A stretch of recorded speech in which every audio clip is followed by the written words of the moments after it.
ที่เกิดเหตุช่วงใดช่วงเกิดเหตุบ่ ช่วงใด ช่วงเกิดเหตุมันเดือนทางไปขึ้นทางเทิง โอ้คุณ แต่ว่าอยู่ ไกล ก บ่ ลางภูตัวนี้แหละ อยู่กลางภูตัวนี้เลย นั่นน่ะ โอ้เนาะ ขึ้นภูตัวนี้ลงมาแล้วก็ ขึ้นไปภูตัวนี้เด้อพี่น้องเด้อเนาะหลังบ้านเพิ่นเองขึ้นภูตัวนี้แล้วก็ลงไปหันแล้วก็แม่นจุดเลย นี่แหละ โอ้ เป็น อ่างบ่ แม่นเป็นอ่างเพราะว่ามีภูตัวนี้อ้อมมานั่นนี่ โอ้ ภูตัวนั้นมันอยู่ เป็นภูตัวนี้อ้อมเป็นอ่าง บ้านเพิ่น พี่น้อยเนาะ ลำบากแน่ๆ ก็สิไปพามาอยู่บ้านนี้ก็ปล่อยคำลงแรงกับพี่น้อยเนาะอยู่พร้อมทั้งสาวพรกับลูกสวัสดีทั้งสาวพรเนาะเนยโอ้ยพบหน้าค่าตาเราพี่น้อยเนาะมาฮอดเฮือนฮอดซ่านเลยเด้อพี่น้องเด้อเนาะเป็นจังไดยังตื่นเต้นอยู่บ่ยังตื่นทางกันชุมทีมงานมาอยู่ตื่นเต้นดีใจอยู่เนาะเนาะเดินทางมาจากกิโลนี่500พุ่นเด้นี่ทางรถ2มื้อพอดีเนาะเพื่อมาสาวพรเพื่อมาให้กำลังใจเนาะลุง14ก็คอยท่าเบิ่งอยู่เนาะเนาะลูกจักคนเลยสาวพรจะ2คนแหละเนาะผู้ใหญ่จักปีแล้วหั่นน่ะผู้ใหญ่6ปีผู้น้อยนี่ได้ซั่นน่ะ9 เดือนอึ๊บให้แล้วบัดเนาะพอดีทางบ่าวเพิ่งเนาะมีย้อนมาสมทบเจ้า500,000 กีบเนาะโดยเอาเป็นมื้ออื่นเนี่ยถ้าบ่าวเพิ่งสิเอามาให้มอบให้เนาะเอามื้อเลยเนาะเอาเนาะก็สิพาป้าลุงเพิ่นอัปเดตเบิ่งเฮือนซ่านบ้านช่องเพิ่นอีกจักเล็กจักน้อยพี่น้อยเนาะทางอันผู้มาช่วยคนดินนี่เป็นญาติพี่น้องบ่ซะพรลูกของเอื้อยของแม่ย่าของ อ๋อเอ้ยของแม่ย่าเนาะโอ้ยเนาะขยันขันแข็งเบิดทุกคนพี่น้อยเนาะวัยรุ่นกำลังกินกำลังนอนกำลังใหญ่ว่าซั่นซะเนาะเสียงจักรจั่นเลไลก็ห้องสนั่นอยู่เนาะโอ้โหเนาะมาฮอดแล้วก็โดดใส่ปูนเลยได้พี่น้อยเนาะเอิบเอ้ายับเด้อยับเด้อยับก่อนเด้อบัดนี้เด้อเนาะเอิบยับก่อนข่อยก็ได้ย่านเด้อข่อยได้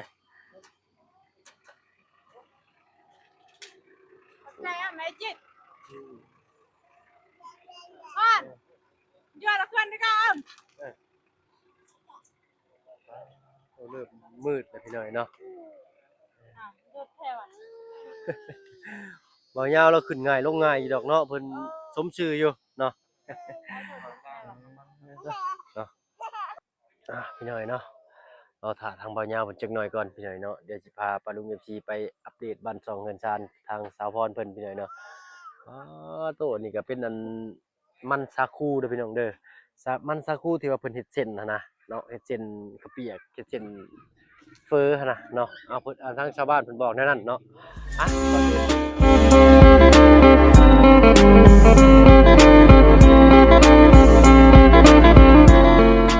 ทักทายเด้อพี่น้องเด้อเนาะกราบทักทายสบายดีผู้ใหญ่ใจดีแล้วก็ FC เบิดทุกท่านที่เข้ามารับชมช่อง YouTube เพิ่นหลายคือเก่าเนาะมื้อนี้ก็ยังบ่ฮู้ที่มาที่ไปพอสำใดพี่น้องเนาะเอาเป็นว่ามื้ออื่นทางเฮาก็สิเข้ามาอัปเดตตื่มอีกพี่น้องเนาะเอามามื้อนี้ก็มาค่ำแล้วนะเนาะมาก็แล้วเบิ่งกาลเวลาก็อยากช้าแน่เนาะมีแต่สิพาปาลุง FC เพิ่นอัปเดตบ้านน้องเพิ่นคร่าวๆเด้อเนาะว่าฮอดขั้นตอนใดแล้วหันนะเฮาก็บ่ค่อยฮู้ปานใดดอกพี่น้องเนาะก็ปูๆป้าๆไปหั่นแหละเนาะก็พาเพิ่นพารับชมเบิ่งก่อนพี่น้องเนาะไปโอ้งานปูนนี่ถือว่าร้อยเลยพี่น้องเนาะเสาเพิ่นก็คักเพิ่นเทคานอีกเด้เนาะเพิ่นเทคานตรงเปี้ยเลยเนาะมีไม้สละเดี๋ยวทางบ่าวเตียงเพิ่นก็ยังสั่งสังกะสีแผ่นลูซิ่งพี่น้องเนาะ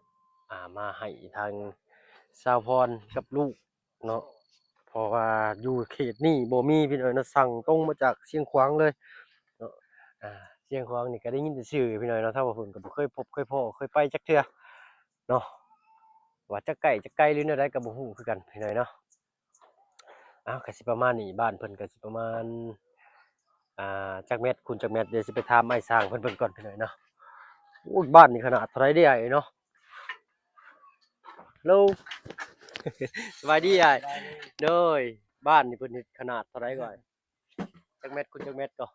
อันนี้อ่ะ โล4 คูณ 10โอ้ค่อนข้างยาวพี่น้อยเนาะอ้าวทางหลายช่องก็คือสิได้อัปเดตไปเรื่อยๆพี่น้อยเนาะเฮามาทีหลังก็อัปเดตอีกก็คือสิบ่เป็นหยังดอกพี่น้อยเนาะเพื่อที่ท่านใดที่ว่ายังบ่เห็นก็ฝากรับชมนำแหน่พี่น้อยเนาะเดือนเห็นเด้เนาะอันใกล้ๆนี่เพิ่นเอิ้นภูยังไงนี่นี่นะภูนี่บู้สื่อ โอ้อ้ายบ่เป็นคนบ้านนี่บ่ โดยแม่นล่ะ โอ้อ้ายเพิ่นก็บ่เป็นคนบ้านนี่พี่น้อยเนาะทางอ้ายสร้างเพิ่นก็มาแต่บ้านใดนี่เนาะ อยู่บ้านเทิง อ๋อลองแจ้งเทิงเนาะโอ้โดยอ่าโตสร้างจักคนนี่อ้ายคือว่าไวแท้ๆมื้อที่ห้าคือว่า4คนอ๋อโตไวอีหลีนี่เนาะงานปูนนี่ถือว่าสุดยอดเพราะว่างานไม้ทางนี้สิบ่ค่อยได้เฮ็ดปานใดพี่น้องส่วนมากสิมีแต่งานปูนเด้อพี่น้องเด้อเนาะเพราะว่าหินปูนหลายเพิ่นเฮ็ดปูนหลายกว่าเนาะบ่คือทางเซโปนพี่น้องเนาะบ้านไม้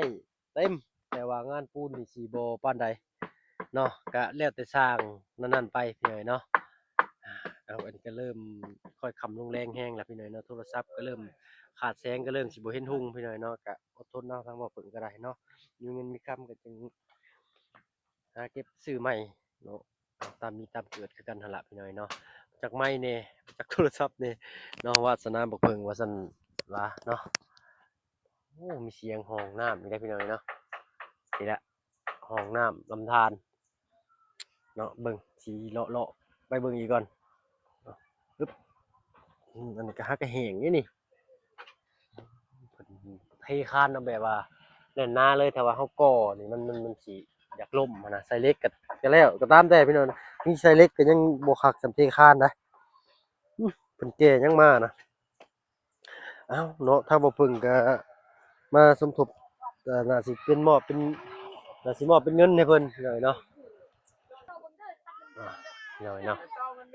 ก็สิประมาณนี้คร่าวๆแล้วขนาดบ้านก็4 คูณ 10เนาะยาวได้เนาะเป็นบ้านข้างยาวเดี๋ยวจะหน่อยให้ทางสร้างเพิ่นอันนี้แล้วก่อนเดี๋ยวสิพาเพิ่นปะลุง FC เข้าไปเลาะเบิ่งข้างในจักหน่อยเนาะ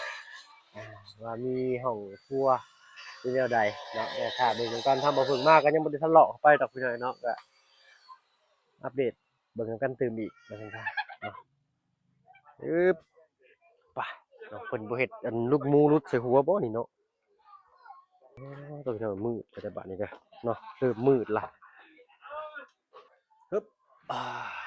เบิ่งก่อนพี่น้อยเนาะบานประตูก็สิเป็นแบบเปิด2ข้างเลยเนาะออกข้างนี้ออกข้างนี้สิประมาณนี้โอ้ยเป็นไฟฟ้าบ่ค่อยมาพุ่นน่ะเนาะเป็นวันเสาร์อาทิตย์ไฟฟ้าสิบ่มาก็เลยใช้เป็นจักรสปริงตัดแทนเนาะหน้าเพิ่นบ่ได้กบไม้พี่น้องทางนี้ อันนี้น่าสิเป็นห้องครัวเด้อพี่น้องเด้อเนาะห้องน้ำนี่น่าสิเป็นข้างนอกเนาะคร่าวๆก็สิประมาณนี้เด้อพี่น้องเด้อเนาะถ้าบ่เพิ่งผิดพลาดประการใดหรือจังใดก็กราบขอโทษขออภัยนำหลายๆเนาะทางเฮาก็มีแต่พู้นแหละสิได้พากันไปหาบ่อนพักบ่อนเช้าเนาะก็บ่เป็นหยังดอกเนาะมันแม่นข้อยเฮ็ดกระเจห้องเหี้ยแล้วบ่พี่น้องเด้อแล้วมื้อนี้ได้นอนห้องเบอร์หยังเด้เนาะเบอร์4เด้อพี่น้องเด้อเนาะมา3คน ทางอาจารย์เตียงเพิ่นแล้วก็ทางเบายาวแล้วก็ทางน้องพัดชัยเพิ่นมานำกันเนาะ3คนทางเฮาก็มา3 คนคือกันพี่น้องเนาะทาง3ก๊ก3เคยอีกคือเก่าเนาะได้เดินทางร่วมกันอีกคือว่าโดนนานนะพี่น้องเนาะบ่ได้เดินทางร่วมกันนี่ก็ได้เนาะมื้อนี้ทางบ่เพิ่นบ่มีหยังมาฝากมาต้อนเพิ่นมีแต่อ่ามื้ออื่นก็แล้วกันพี่น้องเนาะสิไปหากดเงินกดคำมาให้เพิ่นเนาะ จำนวนเงินก็บ่หลายดอกพี่น้อยเนาะเป็นทางอ้ายจากฝั่งต่างประเทศเนาะอ่าอ่าครอบครัวอ้ายพานีมูลแสวงเพิ่นพี่น้อยเนาะได้ให้บ่าวเพิ่นเป็นสะพานบุญให้เนาะจำนวนเงิน500,000กีบเด้อพี่น้องเด้อเนาะให้มาให้น้องเพิ่นไว้ใช้ซอยในครัวเรือนเนาะคือเฮามาแล้วมาพบมาพ้อน้องเพิ่นก็เห็นเพิ่นไปอันนั้นโลด เนาะออกไปซื้อตะปูเนาะเดี๋ยวจะปล่อยยับๆจังหน่อยก่อนเด้อฝุ่นว้ายเนาะอ่ะเนาะรุ่นเมืองนำกันเติมอีกเนาะมาถ่ายบ้านน้องเพิ่นรู้สึกว่าอยากหึงๆจังหน่อยเด้อพี่น้องเด้อเวลาเพิ่นสิเดินหั่นน่ะเนาะปาโธเนาะอันนี้โครงไม้นี่คือว่าเพิ่นเอาไว้ไต่สิได้พี่น้องบ่แม่นแนวนี้เด้อเนาะเอาแล้วก็มีคอมเมนต์เนาะคอมเมนต์ถามมาว่าทางผู้เป็นอันนะฮะนะพี่น้อยเนาะผู้เป็นผู้ว่าเพิ่นซั่นซะขอโทษขออภัยอ่าเนาะทางเพิ่นถามมา FC เพิ่นถามมาว่ายังบ่ทันออกมาบ่เพิ่นว่าเนาะเพิ่นว่าให้ตอบแหน่ยังเด้อพี่น้องเด้อเนาะทางคอมเมนต์บ่เพิ่งตอบทุกคอมเมนต์เด้อพี่น้องเด้อเนาะถ้าว่าบ่เพิ่งให้ข้อมูลผิดพลาดประการใดก็ขอโทษขออภัยนำหลายๆเนาะตามที่ชาวบ้านเพิ่นเว้ากันก็ยังเนาะขอให้มีปาฏิหาริย์ก็แล้วกันพี่น้อยเนาะก็ขอแสดงความเสียใจนำทางครอบครัวของน้องเพิ่นก็แล้วกันพี่น้อยโอ้โหสร้าง4คนเฮ็ด5มื้อ อนุญาตทุกอย่างครับ ตัดภาพมาเบิ่งทางหลังบ้านแต่ก็ยังขาดแต่หลังคาพี่น้อยเนาะเอาคาดคะเนว่าทางอ้ายสร้างเพิ่นว่าพี่น้อยเนาะประมาณวันที่เท่าไรแล้วอ้าย ที่ห้า ประมาณวันที่5บ่โอ้วันนี้วันที่เท่าไรแล้ววันนี้วันนี้วันที่27เวียดกันมีแต่หามึง โอ้มาเฮ็ดที่นี่ฮะก็ได้5มื้อเนาะทางเบาเตียงทองทางหัวหน้าที่มาเพิ่นว่าประมาณวันที่2 4แล้วเด้อพี่น้องเด้อเนาะรอลุ้นเบิ่งสังกะสีหรือว่าแผ่นอลูซิง บางที่ก็ฮอดบางที่ก็บ่ฮอด โดยเนาะบางทีก็ฮอดบางทีก็บ่ฮอดเนาะรุ่นเบิ่งนำกันตื่มอีกว่าเครื่องมาสะดวกนี่ก็มันไว เลยถ้าเครื่องมันมาไวก็น่าสิแล้วไวฟืนไฟน้ำแหน่หน่อยๆเนาะเออมันบ่ขาดขึ้นพัสดุแล้วมันก็ไว โอ้แต่ตอนนี้พัสดุทางนี้ค่อนข้างหายากหรือว่าบ่มันสะดุดเมื่อวานนี่มันบ่มีไฟเจาะอยู่ เอานี่คือว่าไฟฟ้าทางนี้เพิ่นมาแนวใดก่อนเพิ่นดับวันศุกร์วันเสาร์วันอาทิตย์วันจันทร์แล้วเพิ่นปล่อยศุกร์เสาร์อาทิตย์3มื้อพี่น้อยเนาะทางบ่เพิ่งให้ข้อมูลผิดไปเนาะคิดว่าเป็นวันเสาร์วันอาทิตย์เนาะเป็นไฟเพิ่นดับตั้งแต่ศุกร์เสาร์อาทิตย์3มื้อเลย วันจันทร์เพิ่นสิเปิดให้ใช้เนาะวันจันทร์เพิ่นเปิดให้ใช้โอ้โอ้มันแม่นบ่ต้นสาคูไว้ทางหลังเจ้านี่แม่นแล้วบ่โอ้เพิ่นปลูกบ่เพิ่นปลูกขายอยู่ลำไส้โอ้โดยเนาะอ้ายก็เป็นคนบ้านหนองแจ้งนี่แต่ว่าแม่นคนบ้านเราเนาะทางอ้ายเพิ่นก็บ่ฮู้กันพี่น้องเนาะผู้นี่ใช่แต่ว่าผู้ที่เกิดเหตุนี่ช่วงใดอ้ายช่วงเกิดเหตุบ่ ช่วงใดช่วงเกิดเหตุนั้นเดือน บ่ไรอันแต่ว่าทางไปหั่นน่ะทางไปขึ้นทางเทิงโอ้คุณแต่ว่าอยู่ไปบ่กลางภูตัวนี้แหละ อยู่กลางภูตัวนี้เลยแม่นน่ะโอ้เนาะ ขึ้นภูตัวนี้ลงมาแล้วก็รถขึ้นไปภูตัวนี้เด้อพี่น้องเด้อเนาะหลังบ้านเพิ่นเองขึ้นภูตัวนี้แล้วก็ลงไปหั่นแล้วก็แม่นจุดเลยแม่นล่ะโอ้เป็นอ่างบ่แม่นเป็นอ่างแต่ว่ามีภูตัวนี้อ้อมมานั่นนี่โอ้ภูตัวนั้นมันอยู่เป็นภูตัวนี้อ้อมเป็นอ่างเลยแม่นทางคิดเห็นภาพออกบ่พี่น้องบ่เนาะแต่ภูนี่ก็มีคนขึ้นอยู่พี่น้องทางเขาขึ้นมันไปทางนั้นตามถนนใหญ่เลยแม่นรถใหญ่ไปฮอดหน่อยเนาะโอ้พี่น้องเนาะอยู่ใกล้ๆนี่เองเนาะขอโทษขออภัยทางผู้ที่ถามเรื่องนี้ก็ย้อนว่าความบ่ฮู้อะไรพี่น้องเนาะเฮาก็บ่ได้อยู่ในเหตุการณ์เนาะถ้าผิดพลาดประการใดก็กราบขอโทษขออภัยเด้อพี่น้องเด้อเนาะก็สิประมาณนี้เนาะทางอ้ายเพิ่นก็ฮู้ข้อมูลมาส่ำนี้คือกันเนาะถ้าว่าทางเฮามาทันเหตุการณ์ก็อยากเฝ้าติดตามเหตุการณ์ให้ปะลุง FC ได้เบิ่งอยู่พี่น้องเนาะก็คือสิเห็นทางเพจทาง Facebook ทางหลายๆช่องทางพี่น้องเนาะแชร์ออกไปเนาะเหตุการณ์นี้ก็ทั่วโลกแหละว่าซั่นซะเนาะจักมื้ออ้ายเพิ่นคนเขาเพิ่นเซาหรือบ่เดี๋ยวนี้เดี๋ยวนี้เพิ่นเซาแล้วและอีกสองคนที่ว่าหายใช่ 2คนก็ว่าหายนะแต่ปะให้เพิ่นเลยเข้าบ่ได้เข้าบ่ได้แล้วเนาะ พี่น้องเนาะถ้ามีโอกาสอยากไปเบิ่งหน้าถ้ำพี่น้องเนาะแต่ก็ทางลุงเพิ่นก็บ่ควรปานใดเพิ่นว่าเนาะบ่อยากไปบ่อยากกล้าไปปานใดทางลุงเพิ่นมันย้านแหน่หน่อยหนึงเนาะเอาบ่ติเพิ่นแหละพี่น้องเนาะบ่แม่นเขตดินแดนเฮาเนาะยันคนแปลกหน้าแปลกหน้าไปเอ้าก็ขอขอบคุณบุญขอบคุณอ้ายเพิ่นหลายๆโดยเนาะอ้ายเพิ่นก็ให้ข้อมูลได้ส่ำนี้พี่น้องอ้ายเพิ่นก็ฮู้ส่ำนี้อ้ายเพิ่นก็เป็นคนบ้านลองแจ้งบ่อนที่เฮาพักเฮาเช่าอยู่นี่แหละเนาะ มืดอยู่เด้อพี่น้องเด้อเนาะโอ้ยว่าทาง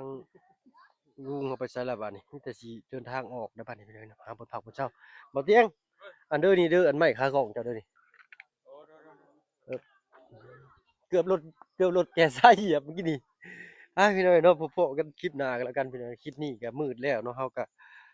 บ่อยากเห็นหุ่งแน่แหละพี่น้องเนาะแต่ตาน่ะเห็นอยู่แต่โทรศัพท์บ่ค่อยเห็นปานใดพบกันคลิปหน้าคลิปนี้ไปแล้วพี่น้องเนาะอยู่ดีมีแรงเบิดสุขสุขคนเนาะสบายดีจ้ะ